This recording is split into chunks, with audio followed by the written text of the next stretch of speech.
Dengan mengucap Bismillahirrahmanirrahim, marilah kita mulai acara ini. Hadirin sekalian, Senat Universitas Islam Jakarta dan Dewan Penguji memasuki ruangan. Hadirin dimohon berdiri.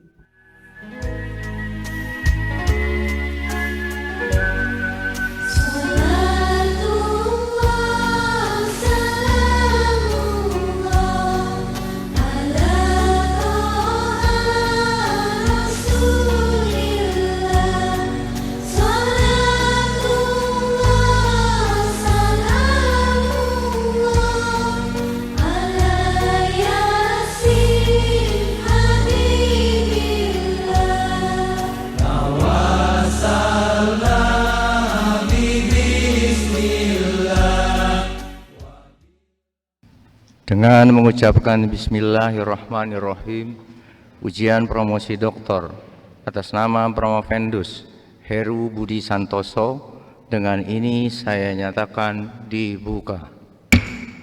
Kepada Promovendus Heru Budi Santoso dipersilahkan memasuki ruangan.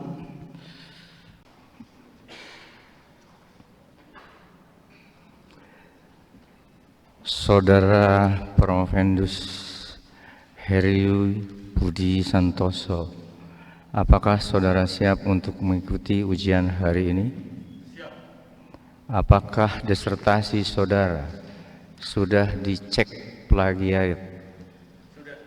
Silakan menuju podium.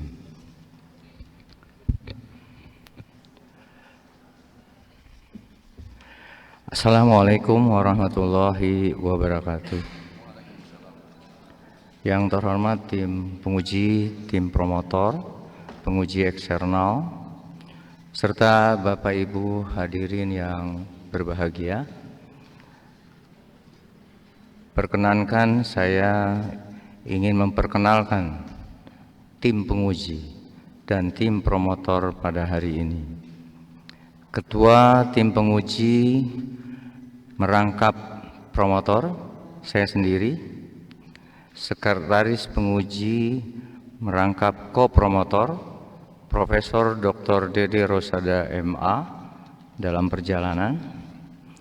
Penguji Profesor Dr. Marhama Sarif MPD, penguji Profesor Dr. Bejo Suyanto MPD, penguji Dr. Popi Puada MPD, penguji eksternal Profesor Dr. Hesti Satyadi SCMSI.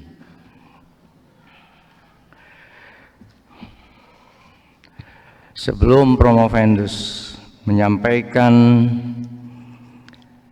hasil disertasinya, perkenankan saya atas nama tim promotor untuk memperkenalkan Promovendus dan turut mempertanggungjawabkan disertasi saudara Promovendus. Promovendus Heru Budi Santoso menempuh riwayat pendidikan dari SD sampai SMA, bahkan sampai S2 di luar kota Jakarta. Apa betul itu?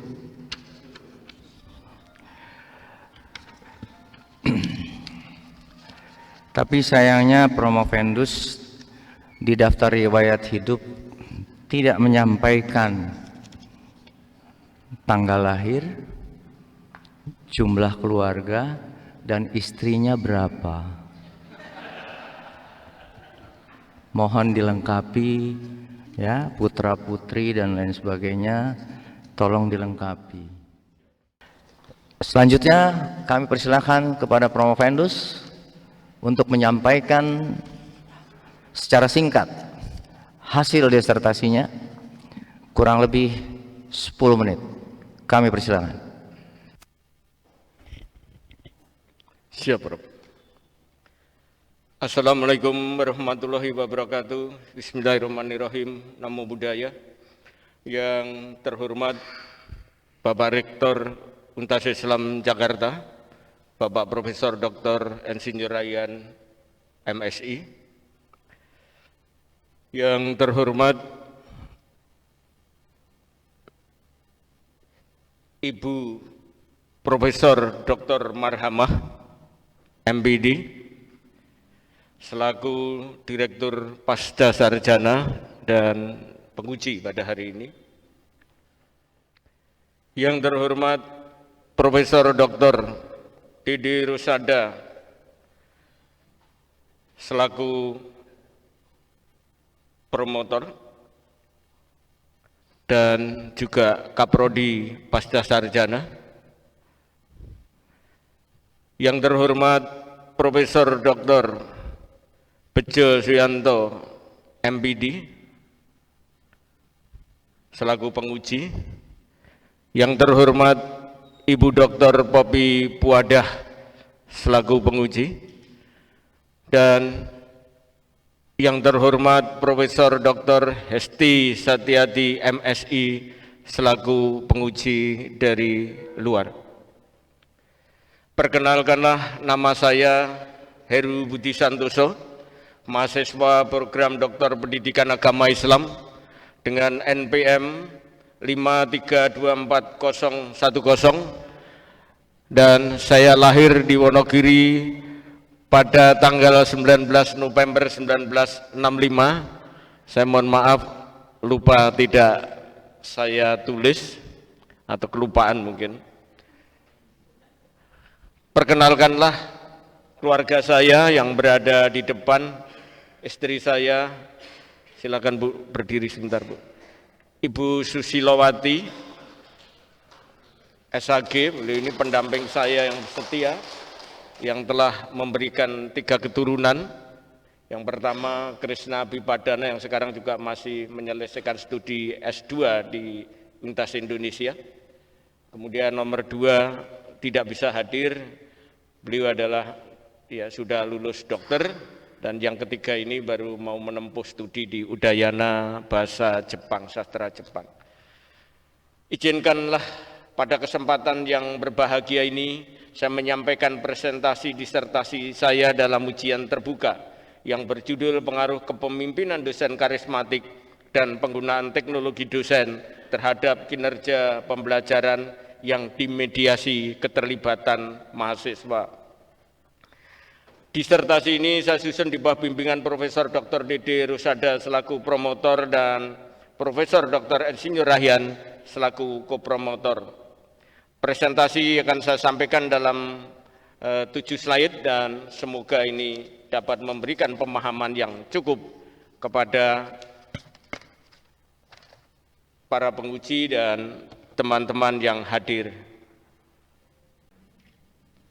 Latar belakang dan rumusan masalah penelitian dalam era digitalisasi menuntut dosen yang tidak hanya menguasai konten keilmuan, tetapi juga memiliki jiwa kepemimpinan dan literasi teknologi yang memadai.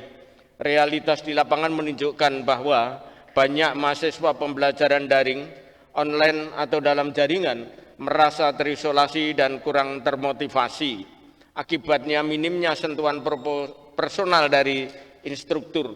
Hal ini telah ditegaskan oleh laporan dari UNESCO dan pada tahun 2021 studi tentang kepemimpinan karismatik dosen sampai saat ini masih sangat terbatas, terutama dalam konteks kelas daring berbasis keagamaan. Lebih khusus lagi terdapat gap empiris, kesenjangan empiris, di mana belum ada penelitian di Indonesia yang mengintegrasikan 2 variabel utama, yaitu kepemimpinan karismatik dan penggunaan teknologi dalam satu model lintas tradisi keagamaan Islam dan Buddha. Karena itu saya menetapkan lokus penelitian di 2 institusi yang sangat representatif. Pertama di program studi pendidikan agama Islam Untas Islam Jakarta, dan yang kedua di program studi pendidikan keagamaan Buddha yaitu Institut Nalanda Jakarta. 2 institusi ini saya pilih karena mewakili 2 tradisi keagamaan besar di Indonesia yang sama-sama menerapkan pembelajaran daring pada pasca pandemi. Kerangka konseptual penelitian saya, kerangka ini saya bangun berdasarkan integrasi 4 teori utama yaitu teori kepemimpinan karismatik dari Conger dan Kanungo, yaitu TPACK atau Technological Pedagogical Content Knowledge atau pengetahuan konten pedagogis berbasis teknologi. Dari Mishra dan Kohler, teori self-determination atau determinasi diri dari Deci dan Ryan, serta teori community of inquiry yang disampaikan oleh Garrison, Anderson, dan Archer. Dalam kerangka ini terdapat 4 variabel yang saya teliti. Pertama, variabel eksogen, variabel bebas yang nilainya tidak ditentukan oleh variabel lain dalam model yang pertama. Saya simbolkan dalam X1, yaitu kepemimpinan dosen karismatik. Kedua, variabel eksogen yang kedua, yaitu X2 atau penggunaan teknologi dosen. Ketiga, variabel mediator atau variabel pemediasi, saya simbolkan dengan Z, yaitu keterlibatan mahasiswa. Mediator perantara adalah variabel yang menjelaskan mekanisme bagaimana variabel bebas mempengaruhi variabel terikat. Yang keempat, variabel endogen, variabel terikat yang nilainya dipengaruhi variabel lain yang saya simbolkan dengan Y, yaitu kinerja pembelajaran mahasiswa. Promovendus sering naik kereta wus ya? Siap, belum pernah Prof. Ngebut Prof. Ngebut ya. Ya mohon apakah soundnya atau gaya bahasanya seperti kereta wus gitu. Terbiasa sambutan Prof. Baik, selanjutnya kami persilahkan kepada yang terhormat Profesor Dr. Hesti Satyadi SCMSI untuk menyampaikan tanggapan, kritik, saran terhadap disertasi Promovendus. Kami persilakan. Baik, sebelumnya terima kasih kepada Ketua Sidang. Assalamualaikum warahmatullahi wabarakatuh. Salam bahagia dan sejahtera untuk kita semuanya. Kami ulang, yang terhormat Profesor Dr. Insinyur Raihan MSI selaku Ketua Sidang, Profesor Dr. Dede Rosiada MA, Sekretaris Sidang, Profesor Dr. Marhamah MPD, Profesor Dr. Bejo Suyamto MPD, serta Dr. Popi Wadah, juga Saudara Promovendus, keluarga maupun juga segenap hadirin yang berbahagia. Izinkan saya ingin sedikit memberikan kontribusi dalam hal hasil dari disertasi ini. Sangat menarik dari apa yang sudah disampaikan oleh Saudara Promovendus. Kalau tadi dikatakan bahwa Saudara Promovendus sering naik bus, sementara saya melihatnya, saya baru mendengarkan dunia dalam berita kalau di masa lalu.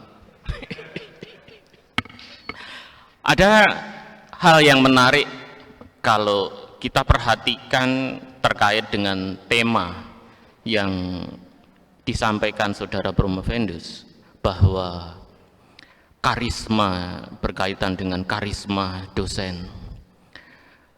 Pada saat sekarang, kalau saya perhatikan, karena dosen itu kan memiliki kemiripan ya, sama sebenarnya sebagai guru.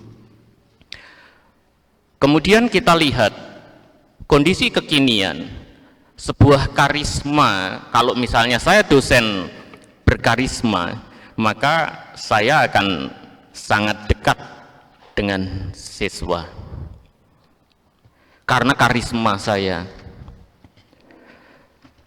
Jika kita ini sudah memiliki kedekatan kepada mahasiswa, ada kecenderungan-kecenderungan yang terjadi. Misal, karena dekat ya, kita menjadi hubungan kita menjadi luar biasa, menjadi lengket antara dosen dan siswa. Apa yang bisa dipikirkan oleh saudara promovendus berkaitan dengan karisma? Apakah cukup dengan karisma saja untuk bisa meningkatkan kinerjanya? Kemudian saya langsung saja ya, ada dua hal dalam hal ini yang saya tanyakan, itu tadi yang pertama. Kemudian yang kedua, yang dituliskan oleh saudara promovendus ini sangat menarik dan sangat bagus, terkait dengan pengaruh kepemimpinan dosen karismatik dan teknologi. Saya minta bantuan kepada promovendus untuk memberikan pilihan mana yang harus lebih didahulukan, karismatika atau teknologika. Ini dari saya kira cukup, itu yang mohon dijelaskan saudara promovendus untuk bisa melengkapi gambaran dari disertasinya. Terima kasih. Terima kasih Prof.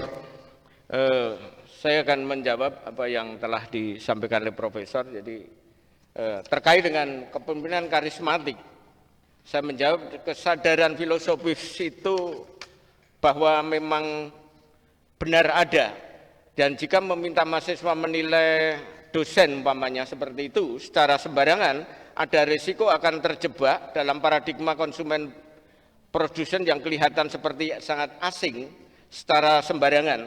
Dan dengan tradisi pendidikan keagamaan kita di Indonesia, namun saya berargumen bahwa cara pandang dalam disertasi ini kami melihat bukan semacam paradigma konsumen, melainkan paradigma untuk mengikut sertakan kepemimpinan, atau dalam hal ini adalah kepemimpinan karismatik yang kami bahas.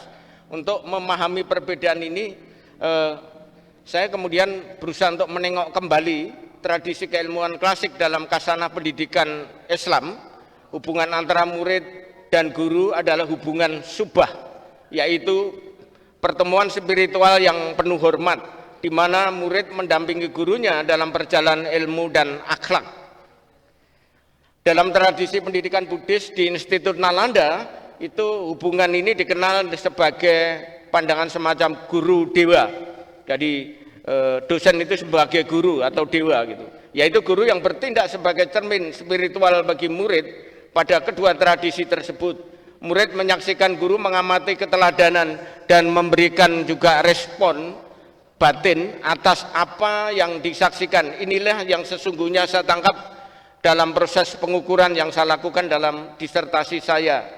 Lebih jauh lagi, justru filosofis dari pendidikan keagamaan yang menempatkan mahasiswa sebagai subjek belajar yang berakhlak, bukan sebagai objek pasif yang hanya menerima memberi legitimasi pada pendekatan saya, tetapi juga bahkan mahasiswa sebagai subjek itu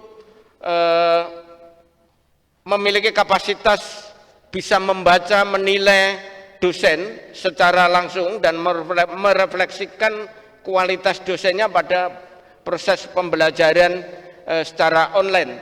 Mereka bukan suatu kertas kosong dan menerima apa saja yang ditulis. Penilaian mereka ini atas apa yang dikatakan bahwa kesahihan dari seluruhan yang saya sajikan dalam instrumen saya ini justru menjadi suara yang harus didengar institusi sebagai bagian dari proses pendidikan yang dialogis. Yang harus dijaga ketat kerangka penilaian ini justru agar tidak terjatuh pada paradigma yang salah. Untuk itu saya melihat bahwa memang potensi karismatik dosen ini penting dalam proses pembelajaran, karena dia sangat menentukan dalam proses pembelajaran, karena dosen karismatik itu harus memiliki kemampuan untuk menyampaikan materi itu dengan baik, dengan segala daya upaya kemampuan yang dia miliki, termasuk di dalamnya adalah bagaimana moralitas itu sebagai contoh beliau dalam memberikan pengajaran.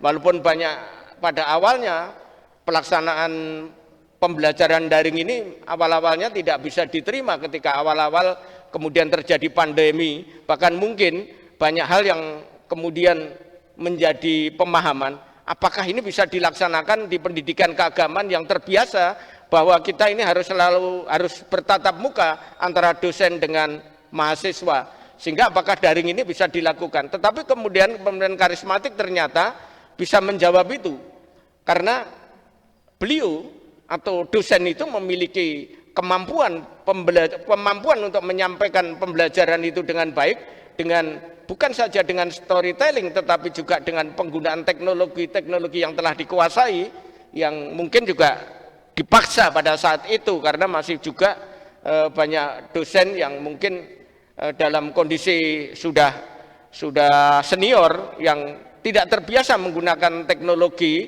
tetapi di dalam pembelajaran pendidikan keagamaan ini banyak juga dengan storytelling, pendekatan, kemudian banyak contoh-contoh yang dilakukan, sehingga ketika penggunaan teknologi dengan model LMS dan sebagainya ini menjadi hal yang baru dan yang tak terduga, justru akhirnya proses ini bisa berjalan dengan baik. Itu yang terjadi, sehingga kepemimpinan karismatik itu benar-benar bisa teruji pada penelitian saya ini, dan tadi dalam saya menyampaikan itu pengujiannya juga bisa diterima. Jadi itulah yang dapat sampaikan. Kemudian kemampuan dari pengambilan keputusan para dosen untuk memberikan materi dengan baik yang disampaikan kepada para mahasiswa itu adalah pilihan yang tak terduga, dan kadang-kadang dosen itu memerlukan suatu hal yang sifatnya menjatuhkan diri, artinya itu melucu dan sebagainya, tapi untuk menarik perhatian. Dan sampai sekarang ini pun proses bahwa apakah pembelajaran dengan online itu dapat dilakukan dengan dilakukan, apakah itu akan membawa akibat yang baik.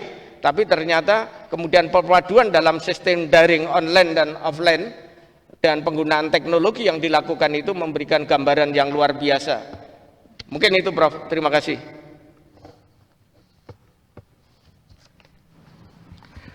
Baik, terima kasih Saudara Promovendus sudah menjelaskan dengan baik. Dan satu sisi saya hanya ingin menekankan kalau tadi sebenarnya bahwa karismatik di sini harusnya juga dengan integritas yang kuat seperti itu, sehingga walaupun dosen dan mahasiswa itu nempel, itu bukan karena kena lem seperti itu. Saya pikir itu sudah cukup. Kepada Ketua Penguji untuk waktu, saya persilakan. Pembelajaran atau kinerja pengajarannya menjadi rendah, kan tidak juga seperti itu gitu. Itu saya cuma ingin mengatakan nanti jangan sampai itu diperdebatkan bahwa kalau kinerjanya bagus itu harus nilainya bagus semua. Nah, kalau nilainya bagus semua itu memang realitasnya seperti itu no problem gitu. Tapi kalau kemudian ada ini tinggal 1-2 orang lah kita angkat aja, tapi tidak realistik sebenarnya gitu. Nah itu jangan sampai terjadi semacam itu, karena kita kan harus memberikan hasil belajar itu yaitu adanya Anda gitu loh.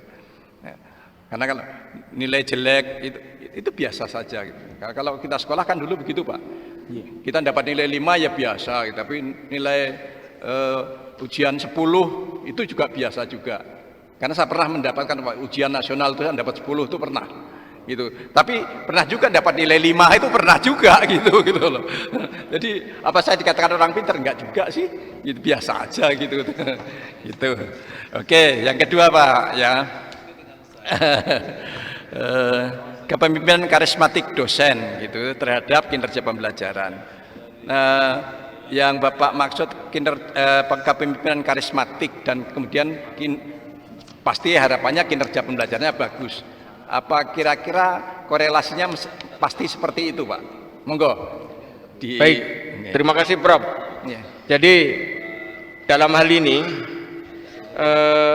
kepemimpinan karismatik secara keseluruhan itu dapat Sebenarnya kalau dalam penelitian ini saya dapat direduksi habis menjadi angka gitu.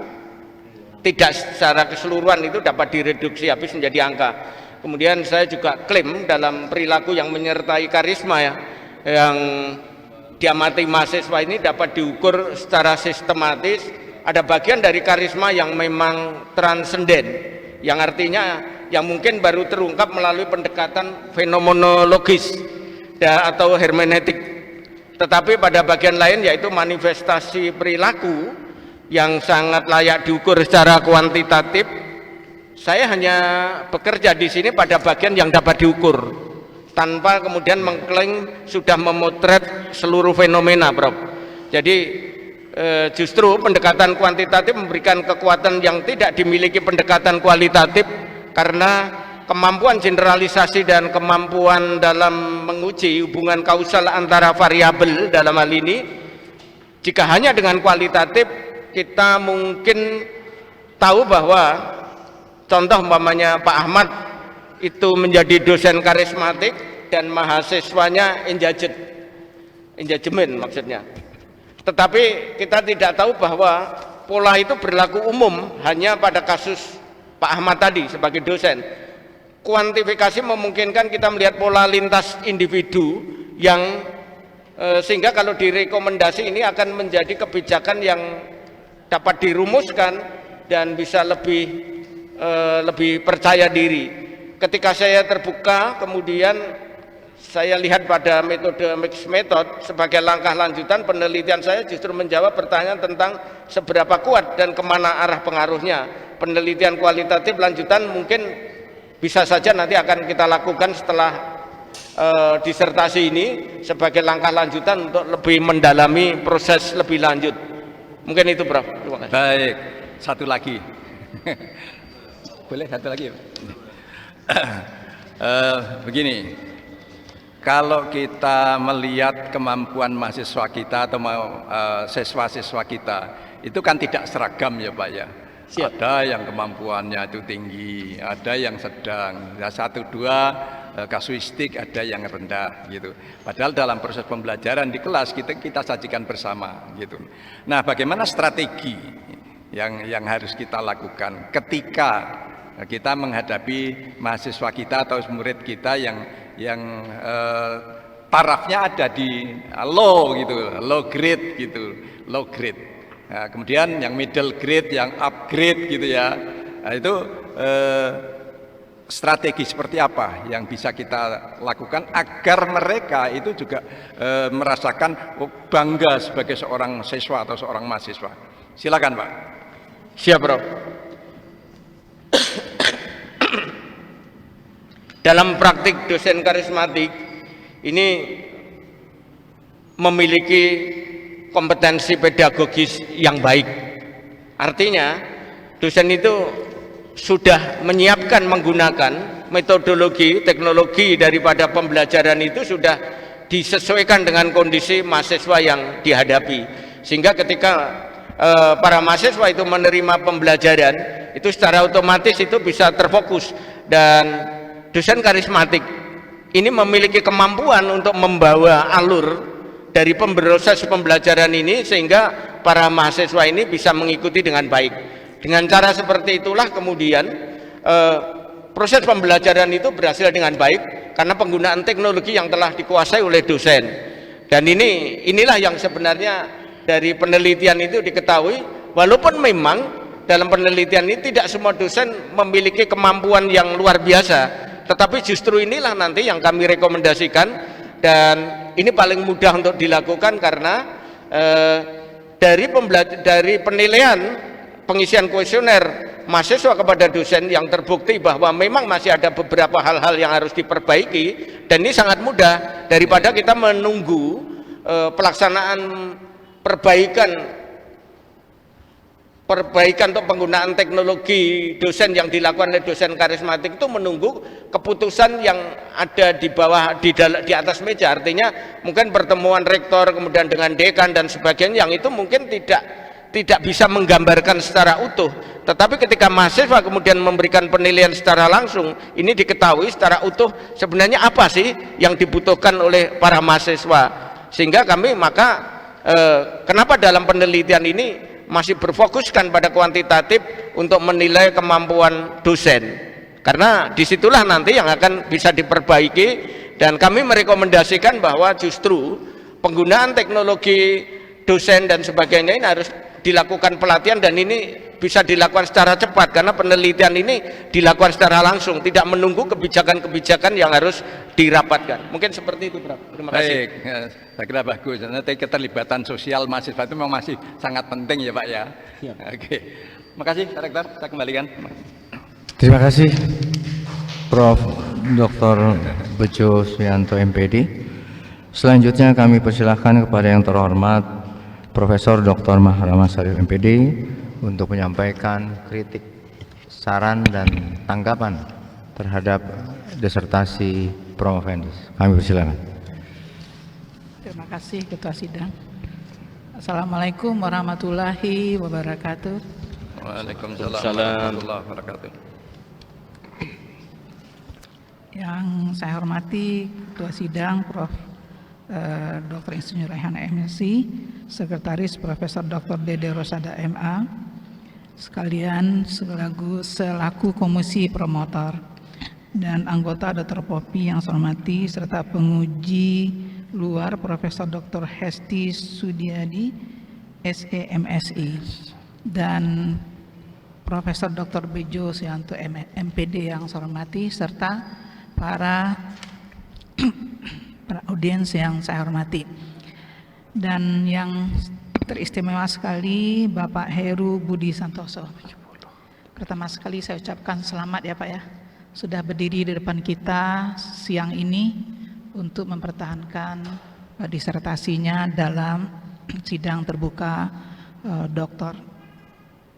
Baiklah, ini Pak, judul penelitiannya adalah pengaruh kepemimpinan dosen karismatik dan teknologi yang digunakan dosen terhadap kinerja pembelajaran yang dimediasi keterlibatan mahasiswa.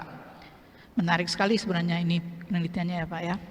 Jadi sebelumnya saya pengen menanyakan tentang apa sih yang dimaksud dengan dosen karismatik. Silakan Promovendus. Terima kasih Prof. Memang ini sangat menantang ya artinya dan menarik, sehingga justru kami memilih judul kepemimpinan karismatik atau dosen karismatik ini karena saya lihat penelitian-penelitian yang lain belum mengungkapkan hal ini. Mungkin masih agak terkurung dalam pandangan-pandangan mereka, sehingga belum tertarik untuk meneliti tentang dosen karismatik. Sehingga kenapa saya tertarik, karena menurut saya dosen karismatik adalah dosen yang memiliki kemampuan untuk mengolah dan membawa alur proses pembelajaran dari para mahasiswa atau para murid atau para mahasiswa ini kepada proses pembelajaran dengan baik. Karena dosen karismatik di sini bukan berarti dia secara natural di bawah secara alam memiliki budaya lahir kemudian terlihat karismatik, tetapi justru dilihat dari kepemilikan moralitas yang baik. Apalagi penelitian saya di pendidikan keagamaan Islam, PAI dan PKB, sehingga moralitas yang baik, kemudian kemampuan daripada dosen untuk menyampaikan materi itu dengan cara-cara yang elok, bahkan kadang di luar batas-batas yang dilakukan oleh para dosen lain, karena ini untuk menarik perhatian. Contohnya memberikan hal-hal yang sifat lucu dan sebagainya, karena tidak mudah ya dalam proses penelitian ini kan juga pada proses daring juga. Artinya tidak mudah ketika seorang dosen menyampaikan materi, apalagi kemudian tidak tatap muka atau daring gitu, itu kemudian mau tertarik, mau off cam, mau on cam gitu.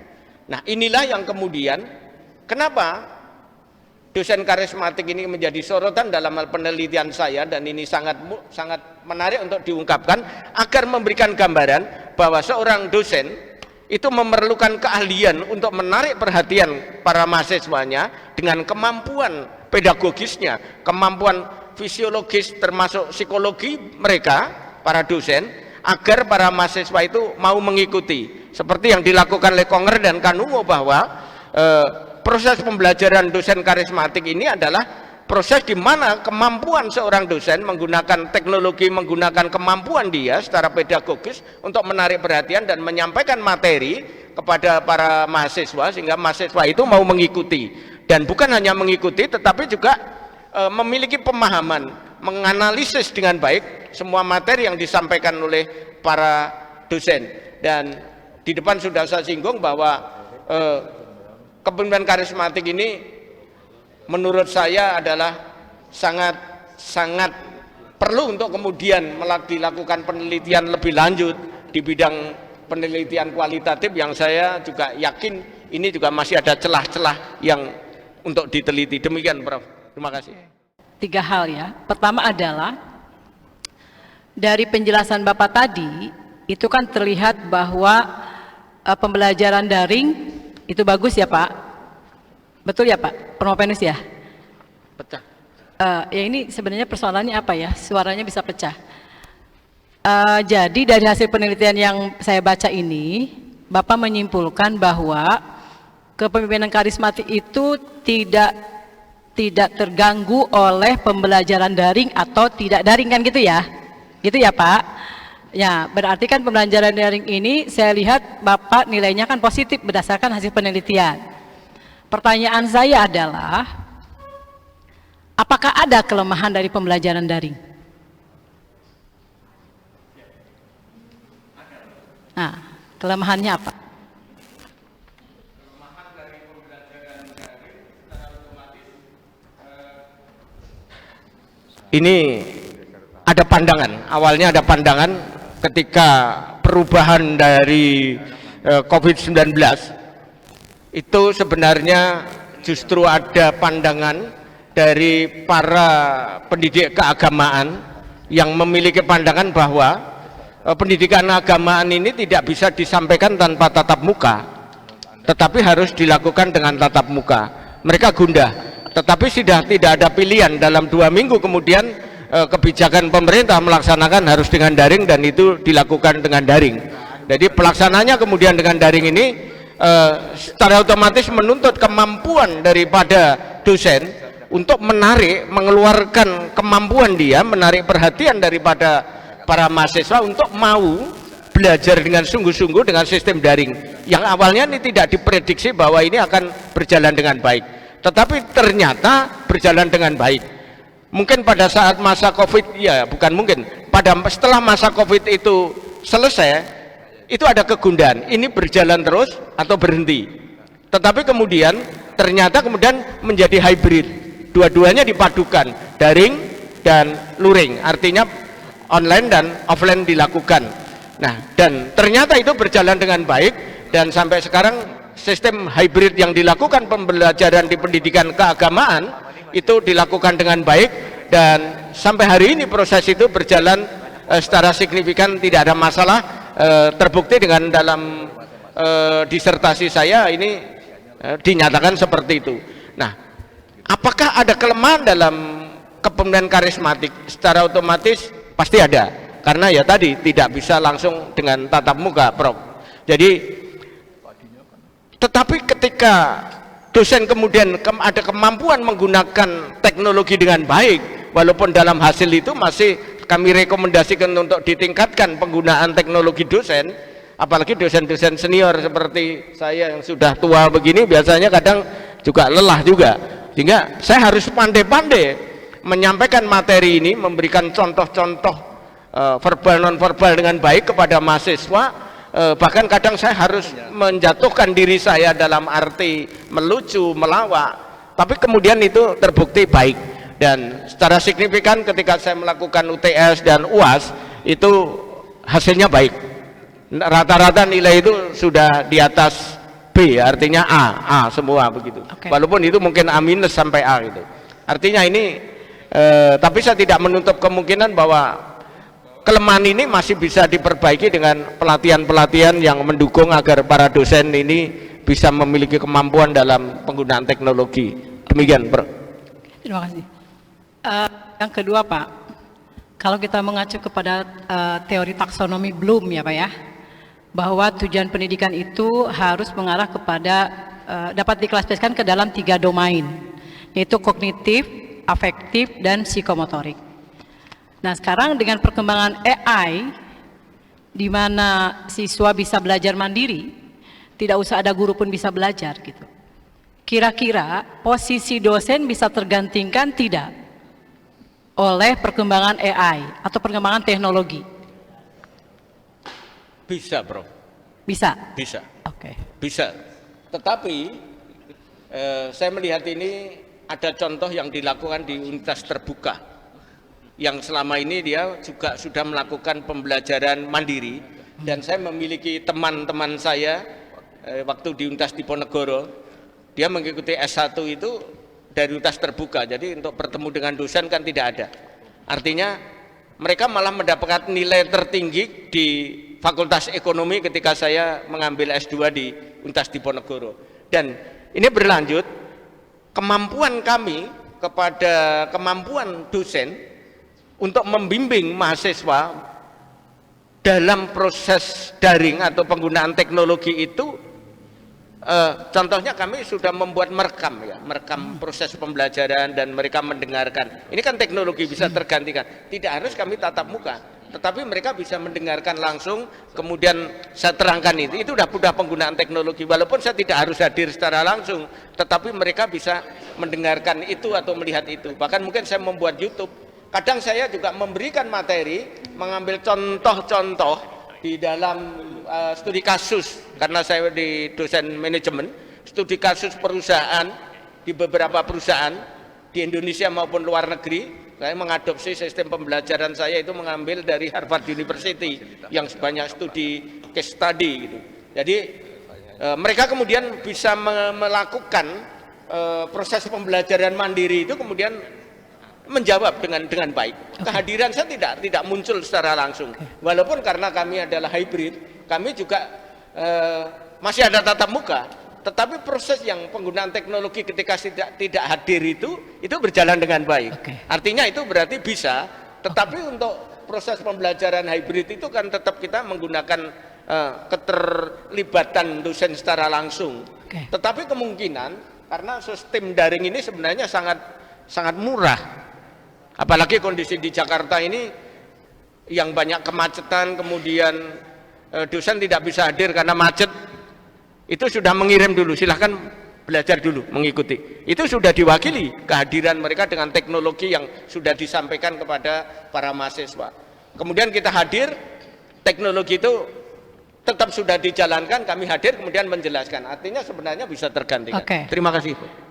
Pertanyaan berikutnya Pak, berarti apakah teknologi itu bisa memberikan pengaruh terhadap perubahan sikap? Pengaruh? Kalau kognitif kita paham, bisa belajar sendiri gitu ya. Apakah perkembangan sikap afektif kalau menurut taksonomi Bloom itu bisa juga tergantikan oleh AI sehingga tidak perlu guru lagi? Menurut saya bisa. Bisa, karena karena contoh-contoh yang kami lakukan di dalam teknologi itu kan ada contoh-contoh case tadi gitu. Ada pola sikap saya itu tergantikan di situ. Bagaimana kemudian pola sikap saya dalam mengajar, dan sebenarnya kan ada tata tertib mahasiswa. Sebenarnya ini menggantikan dan mengikat mahasiswa bahwa dia harus memiliki pola sikap dalam proses pembelajaran. Artinya belajar harus on cam, bukan off cam. Nah, mereka sudah menyiapkan diri untuk selalu on cam. Andaikan dia off cam pasti akan izin prof, izin Pak dosen. Nah, ini pola sikap. Mereka tetap memberikan penghormatan itu, apalagi di struktur pendidikan keagamaan, baik agama Islam maupun di Nalanda pendidikan agama Buddha, itu mereka sangat memandang seperti itu. Keteladanan Rasulullah, keteladanan para guru suci, itu mereka tidak berani mengabaikan itu. Indonesia dengan pendidikan moralitas yang baik, yang selalu ditekankan dalam proses pendidikan apapun itu materinya, itu selalu mengedepankan bagaimana kita ini selalu menjunjung moralitas. Cukup, tapi kan Pak. pola sikap Cukup. tetap untuk Indonesia yang negara yang berada di daerah Melayu ini aman. Cukup, Terima Pak. kasih. Oke, satu pertanyaan saya terkait dengan hasil penelitian Bapak yang menunjukkan bahwa, gitu ya, kepemimpinan karismatik itu berpengaruh terhadap kinerja pembelajaran, kemudian penggunaan teknologi juga berpengaruh terhadap kinerja pembelajaran. Pertanyaan saya adalah, bagaimana implikasinya terhadap penyelenggaraan pendidikan tinggi? Bagaimana? Implikasinya terhadap penyelenggaraan pendidikan tinggi. Kebetulan Bapak kan sebagai dekan sekarang ya, kira-kira gitu ya. Bapak kan ya di posisi Bapak sebagai seorang pimpinan di salah satu perguruan tinggi gitu. Kira-kira dengan hasil penelitian ini apa sih implikasi yang bisa Bapak terapkan? Siap. Visi pribadi saya setelah menjadi dokter yang baru di pendidikan agama Islam terbingkai dalam 3 peran. Peran pertama itu jembatan tradisi, tradisi dan transformasi. Saya ingin menjadi sosok yang membantu dosen-dosen senior agar tidak merasa tertinggal di era digital, sekaligus membantu dosen-dosen muda untuk tidak melupakan akar tradisi keilmuan kita. Saya ingin menulis buku ajar, modul pelatihan dan penyelenggaraan lokakarya yang menjembatani 2 dunia ini, sehingga peran kedua sebagai peneliti yang produktif, disertasi ini sebenarnya hanya sebagai pintu masuk. Saya berkomitmen untuk melanjutkan agenda riset. Saya rumuskan dalam bab 5, yaitu studi longitudinal, mixed method dan replikasi lintas wilayah. Saya ingin membangun kelompok riset di Untas Islam Jakarta dan juga di Nalanda yang fokus pada kepemimpinan instruksional dan teknologi pembelajaran di pendidikan tinggi keagamaan dengan mahasiswa pasca sarjana sebagai mitra junior. Oke. Mungkin seperti itu, Bro. Terima kasih.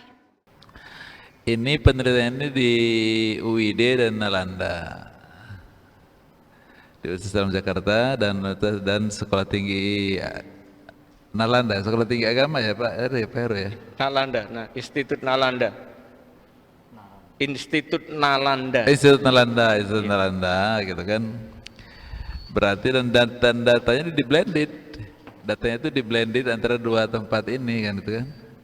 Antara UID dengan Nalanda digabungkan data itu kan. Berdasarkan penjelasan dari Pak Heru tadi bahwa ini data itu digabung. Lalu kemudian ketika digabung ini bahwa kepemimpinan karismatik ini kesimpulan nomor 2 Pak Heru. Kepemimpinan karismatik dosen mempengaruhi kinerja pembelajaran mahasiswa secara langsung. Tapi pengaruhnya 0,2 ya, kecil ya. Dibandingkan dengan keterlibatan mahasiswa, pengaruh terhadap kinerja pembelajaran itu juga 0,2.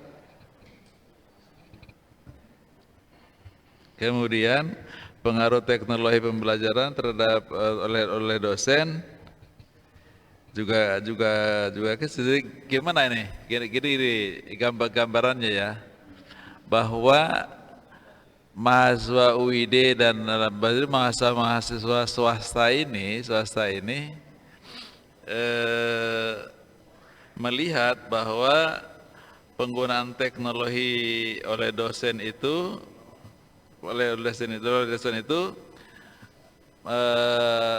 membuat keterlibatan mereka dalam belajar itu menjadi lemah gitu lah. Kira-kira itu Pak Heru, angka ini menunjukkan itu. Coba lihat kesimpulan nomor 4 ya. Sementara yang besar itu penggunaan teknologi pembelajaran oleh dosen terhadap kinerja pembelajaran mahasiswa itu lebih besar. Tuh, dengan 0,3. Tapi penggunaan teknologi oleh dosen itu keterlibatan mahasiswa 0,2. Kalau belajarnya tinggi hasilnya, gitu kan. Tapi keterlibatannya rendah. Jadi kalau dosen menggunakan teknologi, ya mahasiswa cuek-cuek aja, kira-kira gitu ya. Tapi ketika dosen menggunakan teknologi, kemudian intensitas belajarnya menjadi meningkat bagi mahasiswa. Bagaimana itu bisa menjelaskan Pak Heru? Gimana itu Pak? Bisa menjelaskan teori ini menarik ini, dan memang beririsan tapi sangat tipis bedanya itu. Siap, Prof. Ya. Secara saya ingin mengungkapkan terkait ini ya.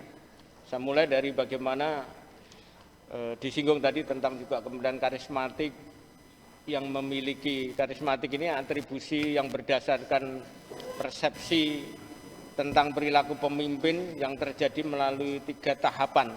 Yang pertama, pemimpin menunjukkan kepekaan terhadap kebutuhan.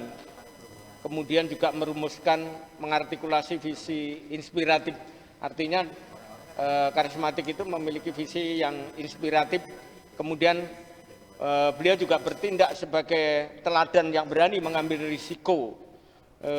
Seperti 5 dimensi perilaku, semacam visi dan artikulasi daripada strategi, sensitivitas terhadap lingkungan, kemudian juga sensitivitas terhadap kebutuhan anggota dalam arti adalah mahasiswa, kemudian risiko pribadi ketika dia harus mengorbankan dirinya untuk menarik perhatian para mahasiswa, kemudian perilaku yang tidak konvensional itu bisa terjadi pada perilaku karismatik.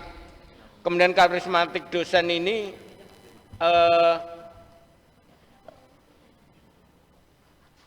diharapkan memiliki kemampuan perilaku menginspirasi mahasiswa dalam proses keterlibatan dalam kegiatan pembelajaran untuk mencapai kinerja tinggi. Artinya dengan mengkomunikasikan secara efektif manfaat apa yang dilakukan mahasiswa serta menunjukkan kepekaan terhadap proses pembelajaran dan lingkungan kelas yang ada, maka ini diharapkan bisa memberikan tujuan pembelajaran yang menarik sehingga dapat dicapai dan memenuhi keterlibatan kognitif, emosional, juga baik, perilaku mahasiswa itu sendiri. Saya batasi dulu Pak Heru ya. Iya. Karena Bapak sangat kuat menguasai bahan ini sehingga sangat luas penjelasannya. Siap. Tapi gini, kalau kembali kepada inspiratif dulu, jangan dulu kepada teknologi ya, tapi inspiratif dulu. Di sini mulai memperlihatkan bahwa dosen inspiratif, visioner, kemudian juga sensitif terhadap kebutuhan mahasiswa, itu berpengaruh lebih kuat daripada dosen yang karismatik. Iya. Dosen karismatik itu, karismatik dosen mempengaruhi kinerja hanya 0,2, sementara dosen yang inspiratif itu mempengaruhi pelajaran itu 0,5. Lebih tinggi itu dosen yang visioner, inspiratif, sensitif terhadap kebutuhan mahasiswa, gitu kan. Berarti gini, mahasiswa kita ini Buddha, Islam, sama saja yang swasta, pokoknya yang sangat kontributif terhadap kinerja pembelajaran mahasiswa itulah dosen yang inspiratif, visioner, gitu kan. Siap. Bukan yang karismatik, gitu kan. Karismatik iya, tapi kecil kontribusinya hanya 0,2, gitu kan. Nah, ini menurut saya ini teori yang menarik bahwa anak-anak sekarang nggak butuh karisma, Pak. Ya kan? Butuh visi, butuh inspiratif, gitu. Maka di kelas itu ketika dosen itu menginspirasi mahasiswa untuk you are going to be someone bla bla bla bla bla bla, kesempatan Anda seperti ini, itu kan menginspirasikan Tuhan. Itu lebih menarik daripada dosen yang tidak kemudian dengan stylenya yang dia kan memang karismatik gitu loh, karismatik. Tapi itu tidak menginspirasi, tidak mengungkit kinerja pembelajaran mereka, gitu kan. Ini hasil teori ini begitu. Iya, siap. Teori ini begitu. Tapi kemudian yang kedua yang tadi saya tanyakan, dosen karena kan sekarang dosen kan apalagi dengan daring ya, kita kan menggunakan teknologi. Iya, siap. Tapi dosen yang menggunakan teknologi juga tidak menarik bagi mahasiswa gitu loh. Di sini ini arti indeks korelasi Bapak ya. Bahwa dosen yang menggunakan teknologi, baik bla bla bla, tidak punya tayangan, mungkin ya begini dia melihatin itu kan, cuek-cuek aja dia kan gitu kan, kira-kira begitu mahasiswa itu. Tapi kemudian habis itu pulang ke rumah dibaca, dia belajar sendiri gitu kan, sehingga kemudian kinerja pembelajarannya tinggi, tapi tidak menarik di ketika dia kuliah gitu kan. Itu yang saya tanyakan tadi sebenarnya. Jadi menurut saya hasil penelitian ini banyak hal yang sangat menarik gitu, dan banyak paradigma lama yang memang terjungkir dengan hasil ini gitu kan. Karisma nggak lebih menarik daripada inspiratif. Menggunakan teknologi tidak lebih menarik daripada dia belajar sendiri. Dia lebih belajar dengan resource yang dia punya dari hasil tayangan dosen itu, daripada dia berpartisipasi dalam belajar ketika dosen presentasi kan. Ini angka-angka itu menunjukkan itu, Pak Heru. Nah, ini menurut saya sangat menarik karena ini menjungkir balikan teori yang selama ini ada. Selama ini ada, bahwa ya dosen itu harus punya karisma, dosen itu harus punya menggunakan teknologi. Without technology, without karisma, mahasiswa bisa pintar. Gitu teori yang Bapak temukan ini. Tapi ini hanya untuk sampelnya UID Nalanda. Kira-kira populasinya siapa, Pak? Generalisasinya kemana generalisasinya? Masuk ke UI enggak? Masuk ke UI atau UIN enggak? Kelulusan. Generalisasinya. Yang terjadi mereka banyak juga yang melanjutkan kuliah di tempat lain juga, dan mahasiswa itu memiliki semangat yang luar biasa. Rata-rata mereka tidak berhenti pada satu titik yang telah diperoleh di institusi itu, tetapi mereka masih bergerak untuk memajukan kemampuan mereka di tempat lain, begitu Prof. Seperti itu. Jadi kalau saya ini generalisasinya itu masuk kepada wilayah seluruh mahasiswa basisnya agama. Kira-kira karakternya ini gitu loh. Ke UIN karena karakternya mereka beda, karakter beda. Saya kira selamat Pak Heru ya, mudah-mudahan sukses. Dan Tapi saya minta kerelaan Prof. Vendus untuk menjawab. Siap. Tadinya pertanyaan saya ada 10, tapi sudah beberapa ditanya. Jadi saya ingin menanyakan kepastian saja. Siap. Dan dijawabnya dengan 1 atau 2 kata. Tidak usah pakai kata-kata yang seperti kereta wus tadi. Ya. Tadi Prof. Marhamah tanya, apakah Prof. Vendus itu karismatik atau tidak? Gitu kan? Iya. Sekarang saya balik. Menurut Prof. Vendus yang duduk di depan ini,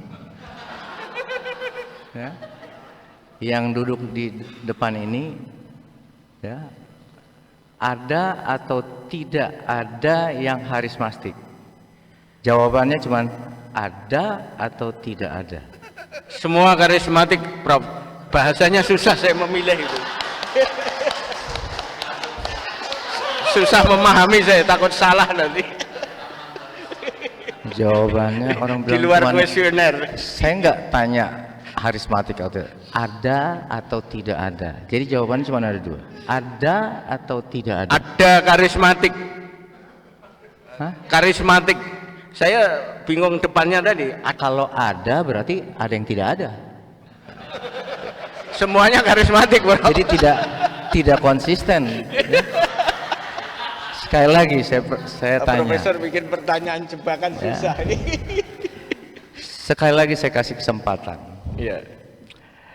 Apakah yang duduk di depan ini menurut Promovendus ada atau tidak ada yang karismatik? Bingung ya.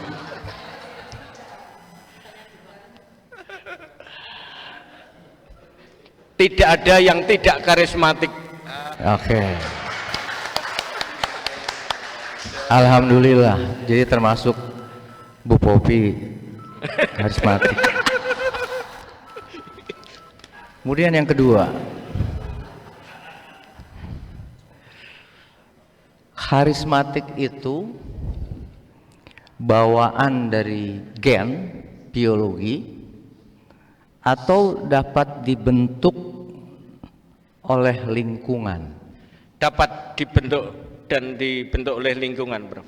Berarti bawaan gen tidak? Semuanya bisa dibentuk. Ketika dia ada bawaan itu berarti sudah karismatik, tetapi yang belum karismatik bisa dibentuk oleh lingkungan, Prof. Ada sampelnya? Nah, nanti ditunjukkan, Prof. Ya. Ya, jadi nanti 2 sampel, kalau dijawab ada, harus ada 2 sampelnya. Kalau nggak ada, ya nggak ada. Nanti di luar Ya, diselesaikan, diselesaikan secara adat aja nanti di luar kampus. Kemudian yang ketiga, 10 benar. tadi banyak pertanyaan meragukan bahwa dosen karismatik itu hanya diperlukan di perguruan tinggi keagamaan. Pertanyaannya, kalau di perguruan tinggi umum seperti ITB gitu kan ya, jangan-jangan ini praduga, hipotesis bahwa yang karismatik itu menjadi olokan daripada gen Z dan gen alpha. Menurut pendapat Promovendus, iya atau tidak? 2 jawabannya. Tidak. Baik. Terakhir, sebutkan atau berikan alasan kenapa kedua buku ini tidak menyantumkan keluarga Promovendus. Berikan alasannya. Saya ingat ketika mengikuti beberapa kali sidang terbuka oleh teman-teman yang sudah selesai, itu selalu keluarga disebutkan ketika penutupan. Jadi terima kasih keluargaku, istriku tercinta. Jadi saya tidak menulis itu karena nanti akan saya sampaikan langsung pada saat diminta pada saat penutupan itu menyampaikan itu. Iya. Itu kan di dalam, di sini nggak ada yang tahu. Ya. Hati-hati jebakan. Terakhir lah, masih terakhir kedua. Biasanya di dalam proses S3 sampai pembuatan disertasi sampai hari ini ya, Promovendus berdiri di depan podium. Siapa-siapa pendukung yang mendukung sehingga Promovendus sampai kepada kursi panas hari ini? Silahkan Yang dijawab. pertama adalah istri saya yang tercinta, yang kedua anak-anak saya. Kedua, tanpa ini saya tidak bisa kemudian para promotor, kopromotor, para penguji yang telah membantu menyempurnakan daripada hasil disertasi saya, yang saya tidak bisa kemudian bisa memberikan balasan apapun kecuali doa selalu sehat. oke, dan Walafiat. lain-lain ya. Iya. Tapi tadi saya tidak dengar bahwa anak juga turut membantu Promovendus, karena Promovendus menghabiskan waktunya untuk kedua putra putrinya. Gimana menurut pendapat Promovendus? Saya sebenarnya selalu dibantu oleh anak istri saya. Karena tanpa mereka tidak mungkin saya bisa berdiri di sini. Mereka mungkin tidak akan memberikan rekomendasi izin untuk kuliah, tetapi justru anak-anak ini yang memberikan motivasi karena melihat ayahnya memang senang belajar, ya udah kuliah lagi aja gitu. Artinya ini kemudian ingin mewujudkan apa yang saya ingin peroleh dari dulu untuk mendapatkan gelar doktor itu belum tercapai. Baru kemudian di Universitas Islam Jakarta tercinta ini kemudian saya terwujud. Ini berkat istri dan anak-anak saya tercinta. Terima kasih. Tolong pesan saya dilengkapi. Siap. Ya, dilengkapi. Baik Bapak Ibu, terima kasih kepada tim penguji yang telah memberikan tanggapan, serta Bapak Ibu hadirin yang menyaksikan jalannya sidang promosi ini. Untuk memberikan waktu kepada tim penguji dalam menentukan hasil ujian, maka sidang promosi saya nyatakan ditunda. Yang terhormat tim penguji, tim promotor, serta Bapak Ibu hadirin yang berbahagia, perkenankan saya akan menyampaikan hasil evaluasi tim penguji pada hari ini atas nama Promovendus Heru Budi Santoso. Berdasarkan hasil penilaian tim penguji yang terdiri dari Ketua Sidang menangkap co-promotor Profesor Dr. Raihan MSI, Sekretaris penguji merangkap promotor Profesor Dr. Dede Rosada MA, penguji Profesor Dr. Marhamah Sarif MPD, penguji Profesor Dr. Bejo Suyanto MPD, penguji Dr. Popuada MPD, serta penguji eksternal Profesor Dr. Hesti Satyadi SCMSI.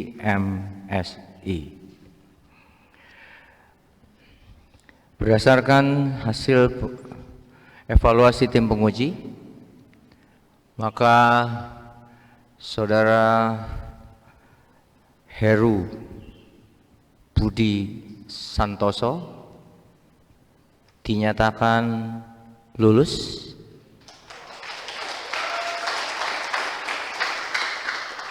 dengan predikat terpuji atau cum laude.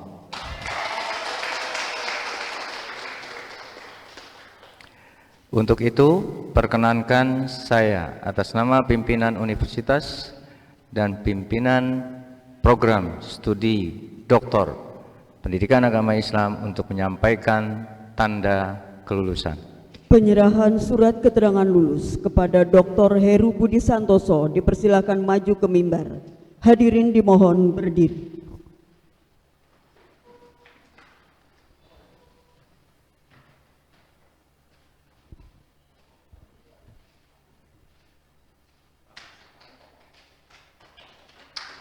Kepada Dr. Heru Budi Santoso, kami persilahkan untuk berfoto bersama Dewan Penguji di mimbar Guru Besar.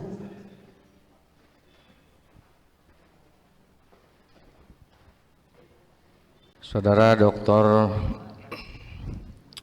Heru Budi Santoso adalah lulusan ke-84 program Doktor PAI dan nantinya tentunya batas penyelesaian revisi 1 bulan. Selanjutnya kami persilahkan kepada Dr. Heru Budi Santoso untuk menyampaikan pesan, kesan, kritik, saran terhadap program pendidikan doktor pendidikan agama Islam Universitas Islam Jakarta. Kami persilahkan. Assalamualaikum warahmatullahi wabarakatuh. Namo Buddhaya, salam sejahtera bagi kita semuanya. Puji syukur kehadirat Tuhan Yang Maha Esa, Allah Subhanahu wa Ta'ala. Dengan rahmat dan karunia-Nya, saya dapat menyelesaikan ujian sidang terbuka disertasi pada hari ini, tanggal 12 Mei tahun 2026, pada hari yang penuh berkah ini. Salam senantiasa tercurah kepada Guru junjungan Nabi Muhammad SAW dan para suci, arahat, sumber inspirasi keilmuan dan keteladanan akhlak. Ucapan terima kasih khusus kepada promotor. Pada momen yang berharga ini, izinkan saya menyampaikan ucapan terima kasih dari lubuk hati yang paling dalam. Pertama-tama kepada Bapak Profesor Dr. Dede Rosada MA, selaku promotor saya yang dengan penuh kesabaran luar biasa, kearifan keilmuan yang dalam dan ketelitian yang tinggi telah membimbing perjalanan akademik saya dari awal hingga selesai disertasi ini. Bimbingan Bapak bukan hanya soal naskah, tetapi juga soal cara berpikir, cara meneliti, dan cara menjadi seorang ilmuwan yang baik.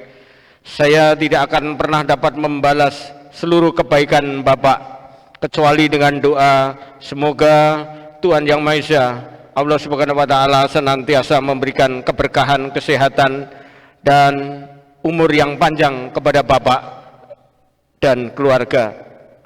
Kepada Bapak Profesor Dr. Insinyur Raihan MSI selaku kopromotor, saya dengan ketelitian metodologis dan ketegasan akademik telah memastikan disertasi ini layak secara ilmiah. Setiap masukan Bapak adalah pelajaran yang berharga, setiap koreksi adalah peningkatan kualitas. Semoga Tuhan Yang Maha Esa, Allah Subhanahu wa Ta'ala, senantiasa memberkahi Bapak dan keluarga dan menjadikan ilmu yang Bapak ajarkan kepada saya sebagai amal jariah yang tidak terputus-putus. Berikut dengan rasa hormat yang setinggi-tingginya, saya menyampaikan terima kasih kepada tim dosen penguji yang telah meluangkan waktu, pikiran, dan tenaga untuk menguji disertasi saya. Kepada yang saya hormati Ibu Profesor Dr. Marhamah MPD, terima kasih atas pertanyaan-pertanyaan yang tajam, kritik yang membangun, dan masukan yang sangat berharga. Setiap pertanyaan Ibu telah memperluas cakrawala pemikiran saya. Kepada yang saya hormati Bapak Profesor Dr. Bejo Suyanto MPD, terima kasih atas perspektif yang dalam dan masukan yang sangat konstruktif. Diskusi dengan Bapak telah memperkaya pemahaman saya dengan kompleksitas pendidikan tinggi. Kepada yang saya hormati Ibu Dr. Popi Puadah, terima kasih atas ketelitian dalam mencermati substansi disertasi dan masukan yang membantu memperhalus argumen-argumen saya. Setiap pertanyaan Ibu telah mendorong saya untuk berpikir lebih cermat. Kepada yang saya hormati Bapak Profesor Dr. Hesti Satyati MSI yang saya cintai, terima kasih atas perspektif lintas tradisi yang sangat berharga, terutama yang menjembatani konteks pendidikan keagamaan Islam dan Buddha. Kehadiran Bapak menjadi cermin nyata dari semangat lintas tradisi yang saya teliti dalam disertasi ini. Semoga Tuhan Yang Maha Esa membalas seluruh kebaikan Bapak dan Ibu sekalian dengan kebaikan yang berlipat ganda.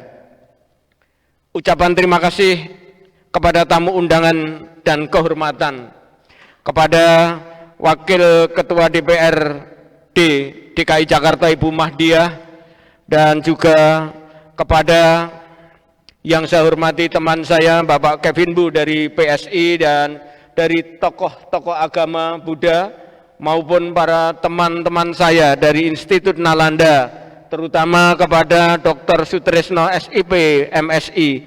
Terima kasih atas kehadiran dan dukungan Bapak. Institut Nalanda Jakarta menjadi salah satu lokus penelitian saya, dan kehadiran Bapak hari ini adalah penghormatan besar yang tidak ternilai. Semoga kerjasama akademik antara Untas Islam Jakarta dan Institut Nalanda Jakarta semakin erat ke depannya. Dan kepada Handai Tolan yang telah mengucapkan selamat kepada kami yang tidak dapat hadir di sini, semoga semuanya mendapatkan keberkahan, nikmat, dan sehat. Kepada yang mulia para bhikkhu sangga yang hadir maupun yang tidak berhalangan hadir, kepada Romo Swanto Husada, Romo Baktiar, dan pada pemimpin kelembagaan agama Buddha, saya ucapkan terima kasih. dan kepada Ketua STAB Sriwijaya dan Raden Wijaya yang telah memberikan dukungan kepada saya ucapkan terima kasih. Istri dan anak saya yang tercinta, yang telah banyak berkorban dan bersabar, yang rela mendampingi dan dikurangi perhatiannya, karena waktu saya tersita untuk menyelesaikan studi saya di Universitas Islam Jakarta tercinta ini. Dan terutama rekan-rekan saya seangkatan S3 yang hadir dan berhalangan hadir karena kesibukannya, saya mengucapkan terima kasih. Anak saya tercinta Krishna Abipadana dan Berlian Tiara Wijaya, saya mengharapkan kalian lebih semangat daripada ayah. Kalau ayah bisa S3, maka kalian pun minimal harus seperti itu. Tetapi yang terpenting mohon akhlak mulia kalian itu yang harus terus ditonjolkan. Karena tanpa akhlak yang mulia, pendidikan apapun tiada gunanya. Dan kepada istri saya sebenarnya menangis, tetapi tidak akan saya limpahkan di sini. Nih nangis saya di rumah saja, Prof. Karena ini sangat penting. Saya benar-benar terharu. Saya mohon maaf tidak saya menulis anak dan istri di sinopsis, tapi kalau di disertasi ada, Prof. Mohon maaf, terima kasih karena terburu-buru ingin segera ikut ujian terbuka.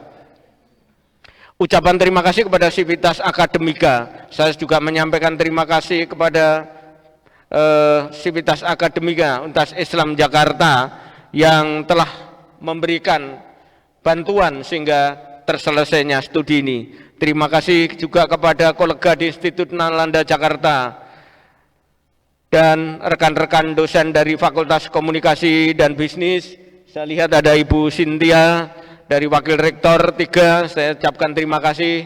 Semoga Bapak Ibu sekalian mendapatkan keberkahan. Bapak Ibu yang saya hormati, gelar doktor yang saya raih hari ini bukan akhir dari perjalanan keilmuan saya, melainkan amanah baru yang menuntut tanggung jawab yang lebih besar. Saya berkomitmen untuk terus melanjutkan agenda riset yang saya rumuskan dalam disertasi ini, menerbitkan artikel-artikel ilmiah yang bermanfaat, mendampingi mahasiswa pasca sarjana yang akan datang, serta berkontribusi nyata bagi pengembangan pendidikan tinggi keagamaan di Indonesia. Untuk Universitas Islam Jakarta masih memerlukan banyak perjuangan-perjuangan untuk meningkatkan bagaimana kemampuan pendidikan keagamaan Islam di Universitas Islam Jakarta ini dengan meningkatkan fasilitas yang memadai agar pelaksanaan pembelajaran secara daring maupun luring itu dapat berjalan dengan baik dan sangat luar biasa. Walaupun saya sudah menikmati banyak teknologi yang sudah dilakukan, tetapi kesempurnaan itu juga masih harus ditingkatkan. Demikian akhirnya saya menyadari bahwa sebagai manusia biasa saya tidak luput dari kesalahan dan kekurangan, Prof. Apabila selama proses ujian terbuka ini ada tutur kata, sikap atau perbuatan saya yang kurang berkenan di hati Bapak, Ibu sekalian, para profesor dan para penguji, dengan kerendahan hati saya mohon maaf yang sebesar-besarnya. Demikian sambutan penutup yang dapat saya sampaikan. Akhirul kalam, billahi wa taufiq wal hidayah. Wassalamualaikum warahmatullahi wabarakatuh. Namo Buddhaya, salam, dan semoga kita selalu sejahtera. Sabe sata bhavantu sukitata. Terima kasih.